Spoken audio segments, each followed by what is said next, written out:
Hello everyone, what a pleasure to be in Philadelphia for the SEIU Union Conference, opportunity to talk about the close ties that bind us together as countries, but also talk about all the work we need to continue to do to fight for progressive values and supports for workers in a challenging time in the world. C'est un grand plaisir d'être ici à Philadelphie pour parler avec les syndicats, avec SEIU particulièrement sur comment on va continuer à croître une économie qui défend les droits des travailleurs et créer des opportunités pour tous. Yeah. Mia Rabson from the Canadian Press. The International Criminal Court issued a call for warrants for both Israeli and Hamas people today. Do you have any comment on the call for warrants? Do you support that call? And are you concerned at all that this creates a sense of equivalency between Israel and Hamas? Obviously, the International Criminal Court is independent in its work, and I've said from the very beginning how important it is that everyone respect and abide by international law. What I will say is troubling, though, is the sense of an equivalency between the democratically elected leaders of Israel and the bloodthirsty terrorists that lead up Hamas. I don't think that's helpful. La Cour pénale internationale est indépendante et on va suivre leur travail, regarder ce qu'ils vont faire. C'est important, et je l'ai dit depuis le début, que tout le monde obéisse à la loi internationale en toute situation. Mais je vais quand même souligner que je trouve ça vraiment problématique qu'il y ait suggestion d'équivalence entre le leadership élu d'un pays démocratique comme Israël et les leaders du groupe terroriste meurtrier Hamas. Your government has said that it doesn't want to wade into the U.S. election or pick sides, but are you not concerned that by being here you are implicitly endorsing one side over the other? This convention clearly has made its choice. We are here to emphasize all the work this government has done back in Canada, but also the work that we get to do together, Canadians and Americans, to build prosperous, stronger societies in which everyone has a real and fair chance to succeed. This is a message that is relevant at any given time, and I was pleased to be invited down here to talk about the work we're doing with unions in Canada as part of how we're building fairness for every generation. Bonjour, M. Trudeau, Laurence ce matin de Radio-Canada. Est-ce que ça vous inquiète, l'élection possible de M. Trump? Je pense qu'on a vu que dans toutes les différentes administrations américaines, il y a toujours des défis, particulièrement ces moments-ci où certains Américains se tournent un peu plus vers du protectionnisme. Et donc, quel que soit le président, les relations entre les Canadiens et les Américains et les défis qu'on a entre nos deux sociétés vont continuer. Et pour moi, de comprendre que c'est pas juste une question d'être attentif à qui sera dans la Maison-Blanche, mais aussi d'être attentif avec les partenaires et les gens avec qui on travaille à travers le pays. C'est ça qui compte pour moi. Donc, oui, on a déjà vu les défis au niveau d'un président Trump, mais on a aussi pu sécuriser les emplois au Canada, sécuriser notre accord de l'ALENA. Et on va continuer de le faire et d'assurer la prospérité des Canadiens et des travailleurs canadiens en travaillant avec l'économie américaine en entier et pas juste les leaders. Mais est-ce que ça risque d'être plus difficile pour le Canada si c'est M. Trump? On a déjà vu que il y a des défis qui viennent avec la perspective de M. Trump, mais on a pu aussi régler ces défis-là au bénéfice des Canadiens. On a renégocié l'ALENA avec plus de protection. On a pu assurer que nos travailleurs d'acier et d'aluminium soient protégés. Il y a toujours des préoccupations avec n'importe quelle élection aux États-Unis. Mais les relations entre les Canadiens et les Américains, c'est ça qui compte et c'est tellement à nos deux bénéfices de travailler de façon constructive ensemble qu'on va continuer dans cette veine-là. Mr. Mike Lucas with CTV News. How concerned are you that no matter how much you try and insulate the Canadian economy, you'll still be blindsided by a Trump presidency? I think one of the things we saw during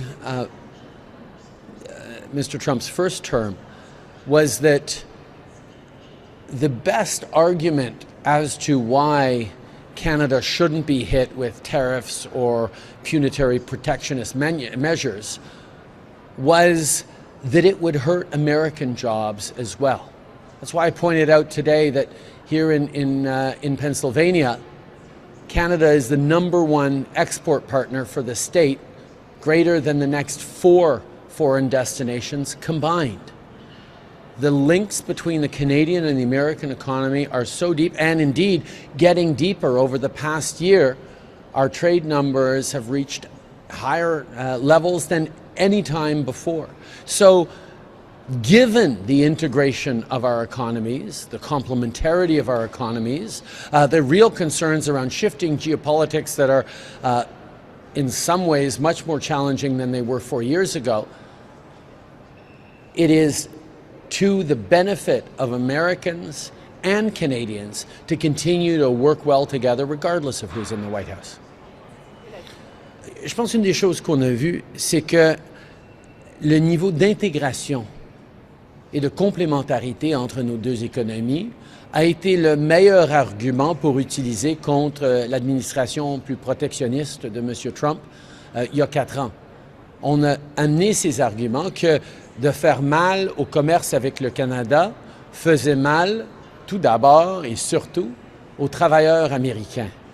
Et depuis ces moments-là, on a vu encore plus en plus d'intégration. D'ailleurs, notre commerce entre nos deux pays a atteint des niveaux records l'année passée. Et particulièrement donné les pressions géopolitiques qu'on connaît tous, le besoin d'avoir de bonnes relations avec les voisins est une impérative pour toute administration américaine, et le Canada va continuer d'être là pour faire des arguments gagnant-gagnant pour l'Amérique du Nord. In that vein, how will you measure success of this Team Canada effort? Well, quite frankly, this is the continuation of something that we've been doing quietly for years, building up connections and relationships with American business leaders, community leaders, political leaders, to highlight how much we can do together when we work in a thoughtful, deliberate way. The opportunities we have in North America as two countries with Mexico to demonstrate resilience in our supply chains, independence in our critical minerals and energy, and build a stronger future in which people are optimistic about their careers, about their retirement. These are things that we do best when we work together, and I am very optimistic we're going to be able to continue to do that through the coming years. Hi, Prime Minister. Tom Perry, CBC. The Speaker, Greg Fergus, has come under political attack again today from the Conservatives. They say a partisan message appeared on his website. Your party has now apologized for that, said it was a mistake. So I'm wondering, does this episode in any way shake your faith in Mr. Fergus as Speaker? And do you think it makes it harder for him to do his job? No, it doesn't shake my faith at all. I have full confidence in Greg Fergus as Speaker of the House of Commons, as a thoughtful, independent-minded leader. The issue was dealt with, was addressed by the party and by the House Leader. It was an unfortunate mistake. Okay. Oui, j'ai encore confiance dans M. Fergus, dans son rôle en tant que président de la Chambre. Le parti et le leader du gouvernement en Chambre ont adressé cet enjeu. And on a different topic, has your government reached out to the government of Iran after its president and foreign minister were killed in that helicopter crash? What is the position of Canada on that? Obviously, what we all want to see is regional stability at this particular moment. I think there are significant tensions in the Middle East that mean that any uncertainties need to be smoothed over. But our focus in regards to Iran is the Iranian people, who deserve more rights, more freedoms, who deserve to live in a democracy, and who continue to call for that bravely in the face of government that continues to oppress and marginalize and indeed attack its own people. Have you reached out to them, sir? Have you sent any message to the Iranian government? Continue to want to see regional stability. Prime Minister Jackson Perosco with Global News. Going back to the issue of tariffs, I appreciate that the position of the government is that a 10% blanket tariff is not the deal that was signed with the renegotiated NAFTA. The fact of the matter is, President Trump could impose that, and you would be left waiting for Congress or trade dispute mechanisms to repeal that. So, hypothetically, how damaging would that be to the Canadian economy? We don't have to be hypothetical about it. We can just cast our mind back to 6-7 years ago when President Trump brought in 232 tariffs on Canadian steel and aluminum, hurting Canadian steel workers, hurting Canadian aluminum workers. And we worked directly to put pressure on the American administration to highlight that this was something that was hurting them every bit as much as it was hurting us, and we got President Trump to lift those tariffs. This is an approach that we have strengthened ever since, and we will be there to defend effectively against unfair or punitive tariffs on Canadians, because we know it'll be a lose-lose on both sides of the border. Do you think it's irresponsible for Mr. Trump to campaign on these types of tariffs? I'm not going to weigh in on campaign issues in the United States. Brian Platt with Bloomberg. On capital gains, we heard from Chrystia Freeland today that the government intends to proceed in June in the legislature to start moving this forward in Parliament. Can you explain why this is taking so long? Are you having to make changes from what you laid out in the budget last month? No, the frame is absolutely clear in the budget. Anyone making up to $250,000 a year in capital gains will continue to be imposed at the 50% inclusion rate.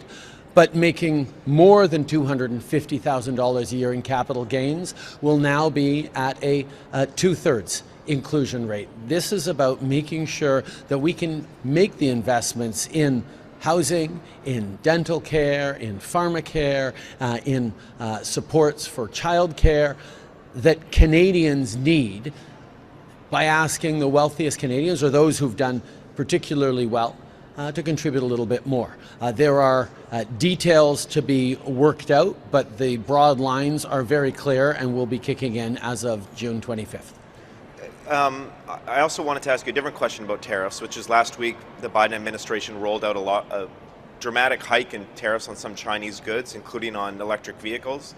Canada doesn't have any of these kinds of tariffs right now. Is this something you're looking at? Do you think you may need to match what the Americans are doing? We're watching very closely what the Americans are doing, obviously, as our largest trading partner and as a indissociable partner in building vehicles, including electric vehicles. We have a very integrated market for electric vehicles, both the construction and the sales. We're going to watch carefully what the U.S. is doing, and we will make decisions on how to make sure we're protecting Canadian automakers, Canadian auto workers, and the Canadian economy at the same time. Okay, thank you everyone. Merci beaucoup tout le monde. Thank you.